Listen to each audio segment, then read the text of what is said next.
Good evening dear student. आज हम लोग अल्टरनेटिंग करंट के विषय में डिस्कशन करने वाले हैं।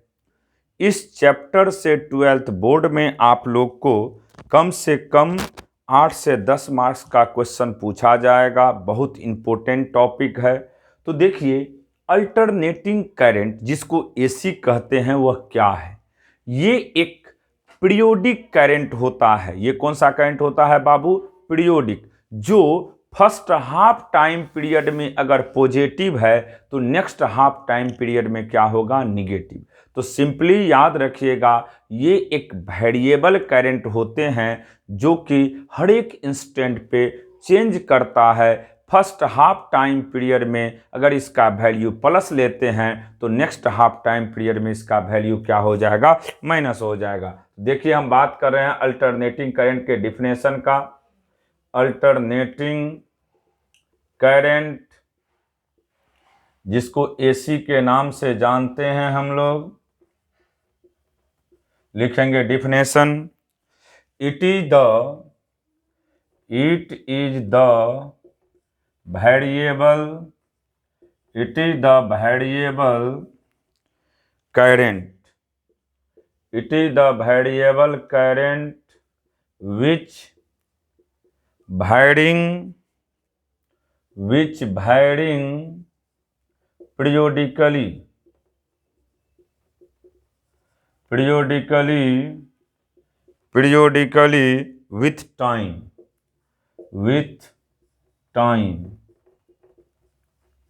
Its value is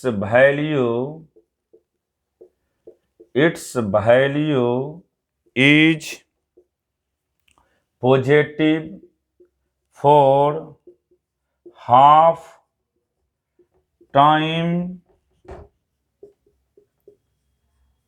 period and negative for next half time period. तो सिंपल याद रखिएगा बाबू, अल्टरनेटिंग करंट जो होते हैं वह कौन सा करंट होता है? वेरिएबल करंट होता है, जो कि हमेशा वैरी करता है केस के अनुसार, टाइम के अनुसार। इसका value first half time period में पॉजिटिव लेते हैं तो नेक्स्ट हाफ टाइम पीरियड में क्या लेते हैं? निगेटिव लेते हैं। जैसे एक एग्जांपल के थ्रू समझा रहे हैं यहाँ पे। फॉर एग्जांपल, जैसे मान लीजिए आपके पास आई टी का वैल्यू दे दिया है i nut sine omega T. तो ध्यान से समझिएगा, यहाँ पे ये टी डिपेंडेंट है, टाइम पे डिपेंडेंट है। हर एक इंस्टेंट पे इसका वैल्यू चेंज करेगा, क्योंकि टाइम को जैसे जैसे हम लोग चेंज करते हैं उसी तरीका से करंट का भी वैल्यू क्या होगा? चेंज होगा। तो यहाँ पे हम लिख सकते हैं आई टी क्या है? वेरिएबल करंट है, जो कि किस पे डिपेंड कर रहा है? टाइम पे। आई टी बराबर लिखते हैं current which is varying with respect to time. I T जो है वह वेरिएबल करंट है, जो कि वैरी करता है किस पे बाबू? टाइम पे। और आई नट जो देखते हैं आप लोग, ये पिक वैल्यू ऑफ करंट हो गया, ये मैक्सिमम करंट हो गया, पिक वैल्यू ऑफ करंट।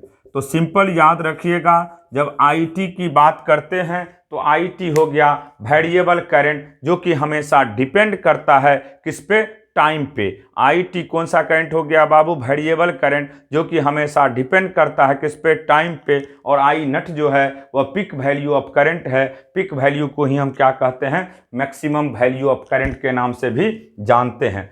तो आपको ये भी ध्यान में रखना है कि अल्टरनेटिंग करंट हमेशा दो ही ट्रिगोनोमेट्रिकल फंक्शन वाले देते हैं। एक साइन वाले देता है तो दूसरा कौन देता है बाबू? कॉस वाले। दो ही ट्रिगोनोमेट्रिकल फंक्शन हमेशा कौन सा करंट प्रोड्यूस कर सकता है? वह है अल्टरनेटिंग करंट। कौन सा करंट? Alternating current. एक साइन वाले फंक्शन और दूसरा कॉस वाले ट्रिगोनोमेट्रिकल फंक्शन। दो ही ऐसे ट्रिगोनोमेट्रिकल फंक्शन है जो हमेशा कौन सा करंट प्रोड्यूस करेगा? Alternating current.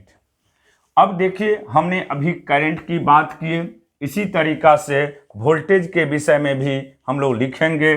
जैसे देखिए यहाँ पे VT की बात करते हैं तो VT का वैल्यू होगा V naught sine omega T, where VT को भी हम लोग बोल सकते हैं बाबू VT बराबर, ये भी कौन सा वोल्टेज हो गया, variable voltage, variable voltage which depends upon the time,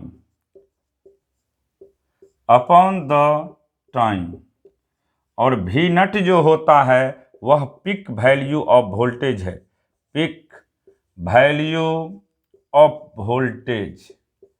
तो आप सिंपल याद रखिएगा कि अगर साइन या कॉस के जो गुणक में होते हैं उसी को किसके नाम से जानते हैं हम लोग, पिक वैल्यू के नाम से। अगर मान लीजिए इसका ग्राफ की बात करते हैं तो देखिए ग्राफ कैसे बनता है बाबू, ग्राफ की बात कर रहे हैं हम, IT का बात करते हैं तो IT का value I not sine omega T है, IT का वैल्यू क्या है, I not sine omega T, यानी साइनसॉइडल वेव है। ये कौन सा वेव है, साइनसॉइडल, क्योंकि साइन पे डिपेंडेंट है। तो देखिए इसका ग्राफ की जब बात करते हैं तो कैसे इसका ग्राफ फॉर्म करता है वही बता रहे हैं इसके नीचे में। देखिए ये टाइम हो गया, और यहां से अगर चलते हैं इस तरीका से ग्राफ मान लीजिए फॉर्म किया, ये 0 है, मैक्सिमम जो करंट मिलेगा वह T/4 पे मिलेगा, फिर यहाँ T/2 पे 0, फिर इसमें जोड़ दीजिएगा T/2 प्लस T/4, तो यहाँ से 4 एलसीएम तो 3T/4 हो जाएगा। तो ये जो करंट होगा वह 3T/4 होगा, फिर ये T हो जाएगा T प्लस T/4, तो ये हो जाएगा आपको 5T/4, और यहाँ पे इसका वैल्यू 3T/2, क्योंकि ये जो इंटरवल देते हैं, देखिए एक टाइम पीरियड की बात करते हैं तो फर्स्ट टाइम पीरियड में अगर फर्स्ट हाफ टाइम पीरियड की बात करते हैं तो plus, next half time period में इसका वैल्यू क्या हो जाता है, माइनस। और जो मैक्सिमम करंट होते हैं वह I नट यहाँ पे मिलता है, और इसी को किसके नाम से जानते हैं बाबू, I नट के नाम से। तो ये ग्राफ को देखिए, अगर हम एक टाइम पीरियड की बात करते हैं तो फर्स्ट हाफ टाइम पीरियड में इसका वैल्यू प्लस है, तो नेक्स्ट हाफ टाइम पीरियड में इसका वैल्यू क्या है, माइनस। इसीलिए हम लोग कहते हैं कि अल्टरनेटिंग करंट जो होते हैं वह वेरिएबल करंट होते हैं। फर्स्ट हाफ टाइम पीरियड में इसका वैल्यू अगर प्लस होता है तो नेक्स्ट हाफ टाइम पीरियड में इसका वैल्यू क्या होता है, माइनस होता है। अब देखिए अल्टरनेटिंग करंट का तो ग्राफ और आप समझ गए कि ये पीरियोडिक करंट है और ये हर एक इंस्टेंट पे चेंज करता है। देखिए यहाँ पे 0 है, जैसे जैसे आगे बढ़ते चला गया T/4 पे मैक्सिमम हो गया, फिर T/4 से T/2 पे घटना स्टार्ट किया, और 3T/4 पे सबसे कम हो गया, माइनस I नट हो गया। अब देखिए हम लोग आगे के स्टेप को समझते हैं। तो अल्टरनेटिंग करंट का रिप्रेजेंटेशन कैसे करते हैं, डिनोटेशन कैसे होता है उसको भी समझाते हैं। तो देखिए समझिएगा ध्यान से, यहाँ पे अगर डिनोटेशन किसको कर रहे हैं बाबू, ऑफ AC करंट, AC की बात कर रहे हैं, तो समझिएगा ये AC का हो गया सिंबल। ऐसे ही हम किसको रिप्रेजेंट करते हैं, AC करंट को, और इसका value V naught sine omega T होता है। इस तरीका का जब सिंबल आप जहां भी देखिएगा समझ जाइएगा वह किस करंट को रिप्रेजेंट करता है, अल्टरनेटिंग करंट यानी AC करंट। क्लियर हो गया, AC का ये रिप्रेजेंटेशन होता है जिसको डिनोटेशन भी कहते हैं। अब देखिए AC तो समझ गए, अब DC के विषय में थोड़ा सा जानकारी होना चाहिए कि DC करंट कहते किसको है। DC का मतलब ही होता है डायरेक्ट करंट, डीसी कहिए, डीसी करंट, डीसी करंट यानी डायरेक्ट करंट की बात कर रहे हैं। डीसी यानी डायरेक्ट करंट, डीसी यानी डायरेक्ट करंट। देखिए डीसी कहते किसको है? डायरेक्ट करंट हम उसको कहते हैं जिसका मैग्नीट्यूड में भी चेंज हो सकता है लेकिन कभी भी डायरेक्शन चेंज नहीं होगा। डीसी करंट हम उसको कहते हैं जिसका मैग्नीट्यूड में और मे नॉट भी चेंज, मैग्नीट्यूड घट बढ़ सकता है लेकिन कभी भी इसका डायरेक्शन चेंज नहीं करेगा। तो डिफिनेशन लिख लीजिएगा, direct current is that current, direct current is that current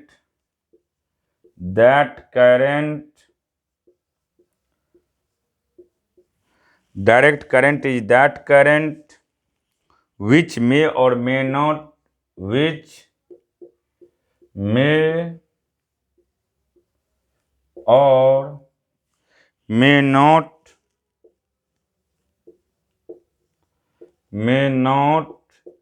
change in magnitude, may or may not change in magnitude, but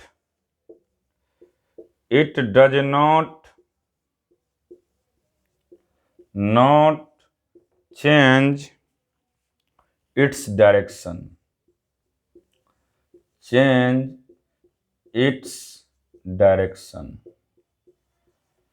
simple याद रखिएगा, डीसी करंट यानी डायरेक्ट करंट। डायरेक्ट करंट हम उस करंट को कहते हैं जिसका मैग्नीट्यूड में भी चेंज हो सकता है, हो भी सकता है और नहीं भी हो सकता है, लेकिन इसका डायरेक्शन कभी भी चेंज नहीं करेगा। अब देखिए डीसी को कैसे डिनोट करते हैं, डीसी करंट का डिनोटेशन, डिनोट। तो अभी तक आपने जो पढ़ा है बैटरिक वाले करंट, उसी को क्या कहते हैं हम लोग, डीसी करंट। यही जो है ये डीसी का क्या हो गया, डिनोटेशन हो गया। इसको माइनस कहते हैं और इसको क्या कहते हैं, प्लस। एक बैटरिक जो होते हैं वह कौन सा करंट प्रोड्यूस करता है बाबू, डीसी करंट। बैटरिक जो होता है वह कौन सा करंट प्रोड्यूस करता है, डीसी करंट। और डीसी में याद रखिएगा बैटरिक का दो सिंबल होता है, एक प्लस होता है और दूसरा क्या होता है, माइनस। छोटे वाले को माइनस कहते हैं और बड़े वाले को क्या कहते हैं, प्लस कहते हैं। ये सब आपने पढ़ा है। अब देखिए हम लोग को इसमें सबसे पहले कुछ डेरिवेशन की बात करेंगे। देखिए डेरिवेशन में पहला है कि यहाँ पे average value of current in whole time period. देखो बाबू हेडिंग दीजिएगा यहाँ पे, average value of current in whole time period. Average value of current in whole time period,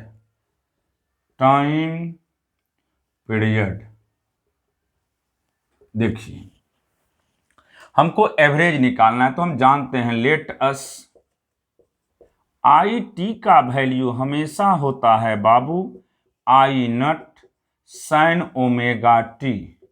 I t का वैल्यू क्या होता है, i naught sine omega t. I t का वैल्यू क्या होता है बाबू, i naught sine omega t. अब देखिए आई एवरेज की बात करते हैं, तो जब एवरेज करंट की बात करेंगे तो इसका सिंपल वैल्यू होगा 0 से t i t d t upon 0 से टी डी टी।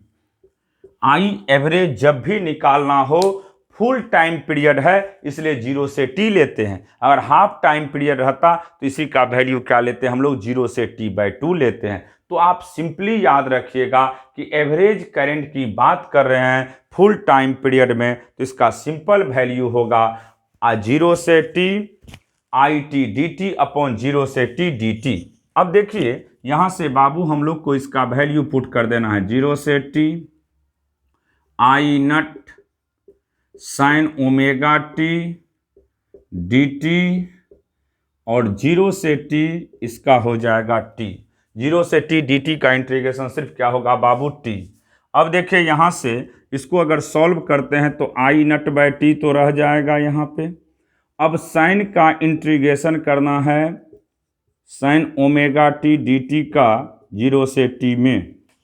अब देखिए ध्यान से इसको फिर लिखेंगे तो आई नट बाय टी और इसका इंटीग्रेशन होगा minus cos omega t by omega और 0 से क्या बाबू T.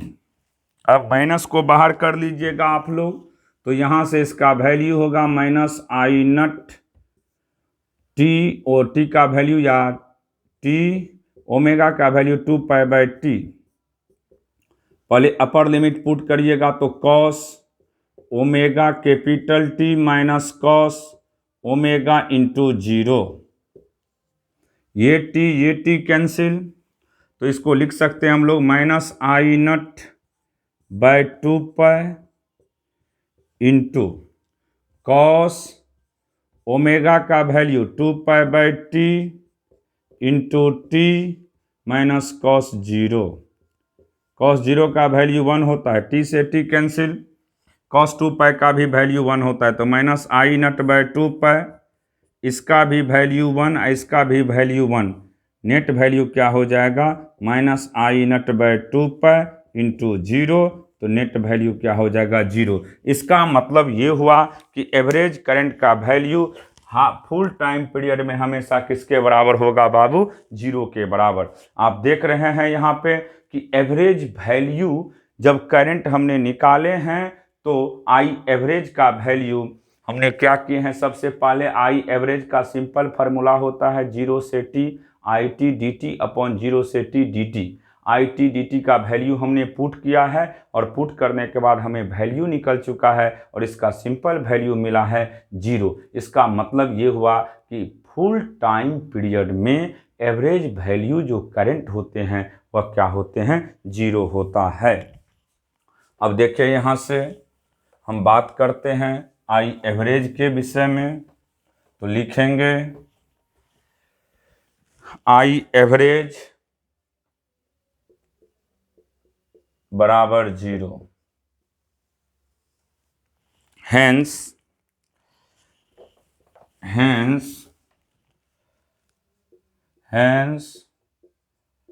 the average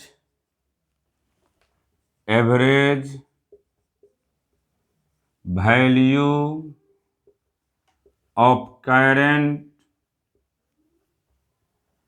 in whole time period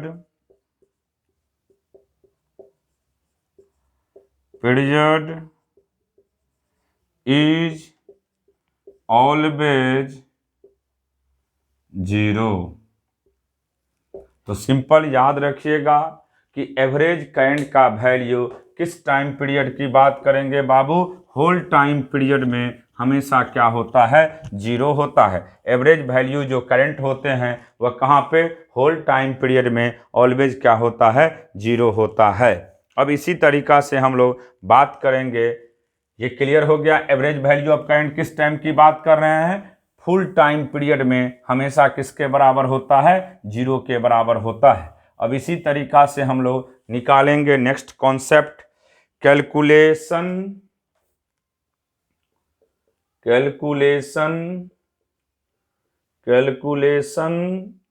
of average value of current in half time period. देखिए लेट अस आई टी का वैल्यू बाबू हमेशा होगा i nut sine omega t. I t का value क्या होगा, i nut sine omega t. अब half time period है तो आई एवरेज का सिंपल फार्मूला ऐसे लिखिएगा, 0 से T/2 i t d t upon 0 से T/2 डी टी। अब देखिए 0 से T/2 आई नट साइन ओमेगा टी, और इसका तो आप जानते हैं इंटीग्रेशन करेंगे तो T/2 ही होगा। इसमें आई नट कॉमन ले लीजिए तो 2 आई नट बाई टी, 0 से T sine T/2 sine omega t d t. अब देखिए बाबू 2 आई नट बाई टी, इसका इंटीग्रेशन होता है minus cos omega t by omega 0 से T/2। अब देखिए इसको लिखेंगे 2 i naught t into omega, minus common ले लीजिए, cos omega T/2 cos omega into 0। अब देखिए इसको लिखेंगे हम लोग -2 आई नट टी का वैल्यू रहने दीजिए, ओमेगा का value 2π/t into cos omega का value 2π/t into T/2 minus cos 0। देखिए t से t कैंसिल, 2 से 2 कैंसिल, यहाँ पे भी t से t को काट दीजिए, उसके बाद 2 से 2 को भी काट दीजिए, तो यहाँ से होगा minus I nut by pi into cos pi minus cos 0। अब देखिए इसका भी वैल्यू लिखेंगे माइनस आई नट बाय पाई, इसका वैल्यू बाबू -1, इसका भी वैल्यू 1, माइनस माइनस 2 हो जाए प्लस हो जाएगा तो कितना होगा 2 आई नट बाय पाई। तो सिंपल याद रखिएगा, एवरेज वैल्यू जो होते हैं किस टाइम पीरियड में बाबू, हाफ टाइम पीरियड में। एवरेज वैल्यू जो होता है किस टाइम पीरियड में, हाफ टाइम पीरियड में हमेशा क्या होता है 2 i nut by pi, 2 i nut by पाई। और ये जो करंट मिल रहा है ये किसी पे डिपेंडेंट नहीं है, इसलिए इस करंट को किसके नाम से जानते हैं हम लोग, कांस्टेंट करंट के नाम से। किसके नाम से, कांस्टेंट करंट के नाम से। सिंपली याद रखिएगा कि यहाँ पे जो भी करंट मिलेंगे वह कांस्टेंट मिलेगा, क्योंकि आप देख रहे हैं यहाँ पे बाबू कि ये किसी भी चीज़ पे डिपेंडेंट नहीं है, ना तो ये टाइम पे डिपेंड कर रहा है, ना अदर किसी क्वांटिटी पे डिपेंड कर रहा है। इसका मतलब है कि यहाँ पे आपको जो वैल्यू मिलेगा उसका वैल्यू हमेशा क्या हो जाएगा बाबू, कांस्टेंट होगा। इसका ग्राफ की बात करते हैं तो देखें कैसे निकालते हैं एवरेज। एवरेज निकालने का एक ही फार्मूला है, फुल टाइम पीरियड कहेगा तो 0 से t आई टी डी टी अपॉन 0 से t डी टी। अगर हाफ टाइम पीरियड कहेगा तो 0 से T/2 i t d t upon 0 से t डी टी। यही इसका कॉन्सेप्ट होते हैं एवरेज करंट का। अब इसका ग्राफ समझिएगा, छोटा सा में हम इसका ग्राफ बनाएंगे। ग्राफ जब तक नहीं समझिएगा तो पता नहीं चलेगा। तो देखिए जब ग्राफ की बात करते हैं तो देखिए ग्राफ कैसे बनता है बाबू। सबसे पहले इसका ग्राफ की बात करेंगे तो देखिए ध्यान से, ग्राफ सबसे पहले आई टी डी टी का ग्राफ, मैंने आई टी का ग्राफ खींच लीजिए।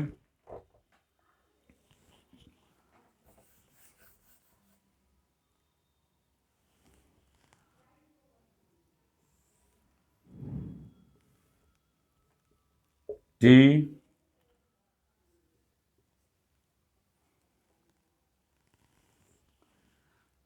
0, ये साइन का ग्राफ आई टी हो गया, इसको आई नट के नाम से जानते हैं हम लोग। ये आई नट प्लस हो गया ओरिजिन, और ये माइनस आई नट हो गया। अब देखिए आपके पास इसका जो वैल्यू है बाबू, t/2 हो गया ये, और ये t हो गया। तो 2 आई नट बाय पाई है, तो पाई का वैल्यू 3.14 होता है। इसका मतलब इसका नेट वैल्यू कम होगा आई नट से। ऐसे जाएंगे, ये रेक्टेंगुलर बनाएगा, रेक्टेंगल टाइप का। इसी तरह से इसका ग्राफ जाएगा। देखिए, तो ये जो होगा बाबू 2 आई नट बाय पाई होगा। ये आपको किस करंट की बात कर रहे थे हम लोग? ये जो करंट हो गया वह एवरेज करंट हो गया किस टाइम पीरियड में? हाफ टाइम पीरियड में। और इसका आप लोग ग्राफ देखे हैं, ये ग्राफ कैसा है? रेक्टेंगुलर फॉर्म है। अब देखिए यहाँ पे एक जो सबसे इम्पोर्टेंट कॉन्सेप्ट होते हैं वह है root mean square value of current in whole time period. देखिए हम बात करेंगे अभी रूट मीन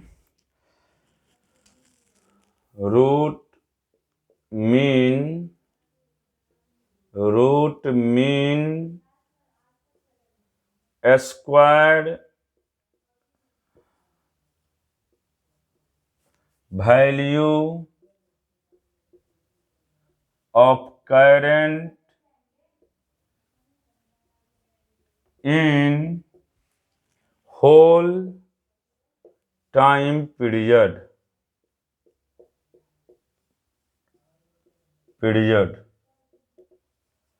देखिए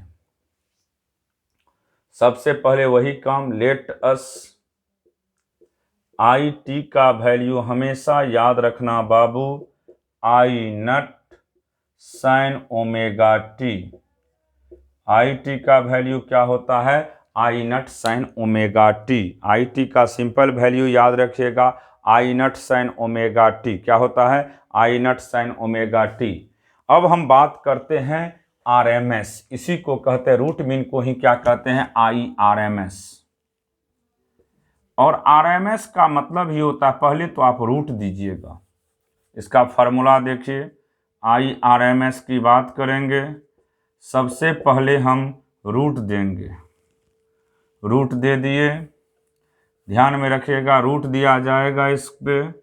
जब रूट हम लोग दे दिए हैं तब इसका सिंपल फार्मूला 0 से टी आई square t d t upon 0 से टी डी टी। सिंपल याद रखिएगा, इसका रूट मीन स्क्वायर का ही सिंपल फार्मूला होता है आई आर एम एस का अंडर रूट 0 से टी आई square t d t upon 0 से टी डी टी। अब देखिए इसका एक स्टेप जैसे ही हम लोग आगे बढ़ाते हैं तो देखिए क्या होगा इसका वैल्यू, 0 से टी आई नट का square sine square omega t d t upon T. अब देखिए जब इसको हम एक और स्टेप बाहर निकालते हैं तो आई नट बाय रूट टी बाहर निकल जाएगा, क्योंकि आई नट स्क्वायर है, रूट से बाहर निकलेगा तो आई नट बाय रूट टी हो जाएगा, क्योंकि टी रूट के अंदर में है। फिर रूट देंगे, यहाँ पे रूट दे दिए। अब देखिए sine square omega t d T, क्या बाबू इसका डायरेक्ट इंटीग्रेशन आपको पता है? तो इसका डायरेक्ट कोई भी इंटीग्रेशन किसी को पता नहीं है। तब देखिए इसको कैसे सॉल्व किया जाता है।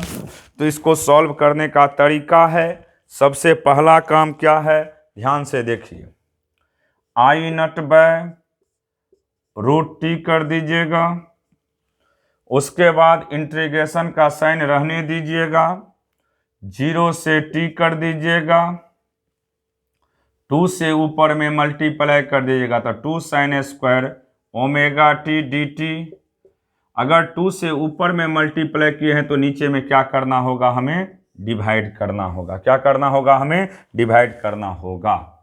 अब देखिए यहाँ से आई नट अपॉन अंडर रूट 2t, फिर इंटीग्रेशन ऑफ 0 से t।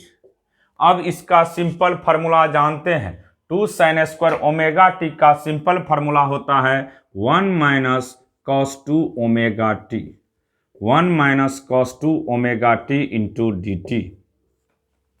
सिंपल याद रखिएगा, 2 sin स्क्वायर ओमेगा टी का फार्मूला होता है 1 minus cos 2 omega T. 2 sin square omega T का क्या फार्मूला होता है बाबू, 1 माइनस cos 2 ओमेगा टी। अब इसका इंटीग्रेशन करेंगे और जो भी वैल्यू आएगा वही हमें root mean square value of current देने का काम करेगा या देगा। अब देखिए इसका वैल्यू कैसे निकालते हैं हम लोग। तो इसको निकालने का तरीका है, ध्यान से समझेंगे।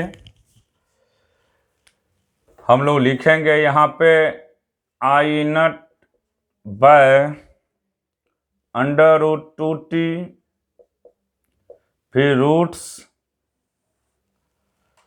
0 से t, एक ब्रैकेट दे दीजिएगा, 0 से t dt माइनस 0 से t cos 2 omega T dt। तो यहां से आई नट बाय 2t, रूट्स के अंदर में ये तो t होगा बाबू, रूट के अंदर में ये क्या होगा, t होगा, माइनस इसकी बात करेंगे तो इसका सिंपल फार्मूला होगा sine 2 omega t by 2 omega 0 से t। अब इसको हम लोग स्टेप बाय स्टेप आगे बढ़ेंगे। देखिए कैसे वैल्यू निकालते हैं इसको। अब सिंपली समझिएगा, इसका वैल्यू होगा i nut by 2t under root t minus 1 by 2 omega बाहर कर लीजिए। अब यहाँ पे पुट करेंगे sine 2 omega capital T minus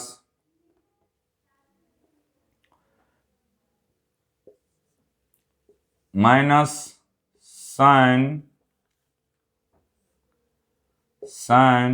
2 omega into 0।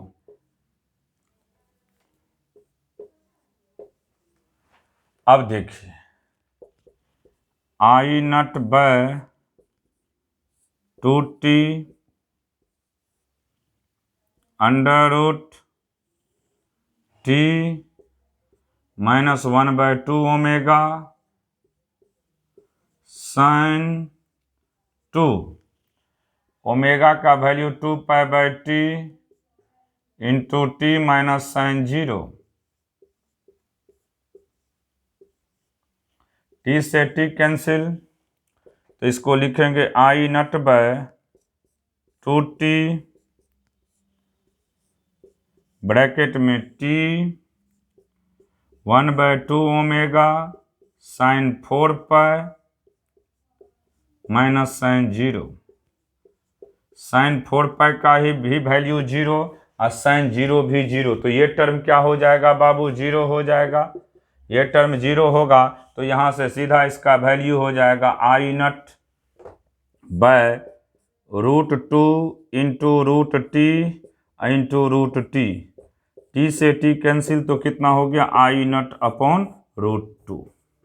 तो सिंपल याद रखिएगा कि इसका value root mean square value जब भी निकालते हैं तो इसका सिंपल फार्मूला होता है अंडर रूट 0 से t i square t d t upon 0 से t डी टी। फिर पुट करके इंटीग्रेशन आप लोग मैथ में पढ़े हैं, पुट करके बना लीजिएगा। तो आपको याद हो गया, यहाँ से हमने अभी तुरंत बताए हैं कि IRMS का सिंपल फार्मूला होगा I nought by √2, I nought by √2, I nought by √2। तो हम लिख भी देते हैं यहाँ पे IRMS की जब बात करते हैं तो पिक वैल्यू, कौन सा वैल्यू बाबू, peak value of current by √2 के रेशियो को ही हम क्या कहते हैं, IRMS। IRMS का सिंपल फार्मूला होगा I पिक बाय √2। RMS जब भी निकालना हो तो पिक वैल्यू ऑफ करंट में कितना से डिवाइड कर देंगे, √2 से। IRMS का सिंपल वैल्यू याद रखिएगा, peak value of current by √2, peak value of current by √2, peak value of current by √2। अगर हमें RMS वोल्टेज की बात करें, RMS वोल्टेज की बात करें तो RMS वोल्टेज का भी सिंपल फार्मूला होगा peak value of voltage, peak value of voltage by √2, peak value of voltage by √2। तो ये सभी कॉन्सेप्ट को आप लोग याद रखिएगा, क्योंकि इसी सब कॉन्सेप्ट का यूज करके हम लोग क्वेश्चन को बना सकते हैं। जैसे VRMS की बात करेगा तो सिंपली याद रखिएगा V peak, voltage peak by कितना बाबू, √2। ये बोर्ड में बराबर क्वेश्चन पूछता है RMS और पिक, तो देख लीजिएगा कैसे निकालना है। RMS जब भी निकालना होगा तो जो भी पिक वैल्यू होंगे, जो भी पिक वैल्यू होगा उसमें कितना से डिवाइड कर देंगे, √2 से। तो हमें क्या निकल जाएगा बाबू, RMS निकल जाएगा। तो आज यहीं तक पढ़ा करके हम क्लास को एंड कर रहे हैं। अगले दिन इसके आगे पढ़ाया जाएगा। तब तक आप लोग जो भी पढ़ाया गया है उसको याद करते चले जाइए, क्योंकि पता ही होगा कि सिलेबस चेंज हुआ है। सिलेबस चेंज नहीं कहिए, क्वेश्चन का पैटर्न को चेंज किया गया है। पहले ऑब्जेक्टिव हम लोग में 45 देता था फिजिक्स में, अब 70 हो गया, 70 में 35 को बनाना है। तो आप लोग के लिए बहुत बेनिफिशियल हो गया है। थोड़ा ईमानदारी से पढ़िएगा, जितने भी ऑब्जेक्टिव है सब हम लिखा भी देंगे। तब तक जो जो पढ़ाया गया है कंसेप्ट, जैसे इलेक्ट्रोस्टैट, इलेक्ट्रिक करंट और मैग्नेटिज्म, उस सब को आप लोग अच्छा से पढ़ते हुए आगे बढ़ते चलिए। हम धीरे धीरे, क्योंकि देखिए लगातार क्लास चलता है, इसलिए पर डे ऑनलाइन क्लास नहीं ले पा रहे हैं, क्योंकि भर दिन हम भी क्लास में रहते हैं। क्लास के बाद ही टाइम मिला, आज तो हमने क्लास लिए हैं। अगर जो भी लोग आना चाहते वह जल्दी आ जाइए पटना, ठीक है बाबू। आज इतना ही तक पढ़ा करके हम क्लास को ख़त्म कर रहे हैं।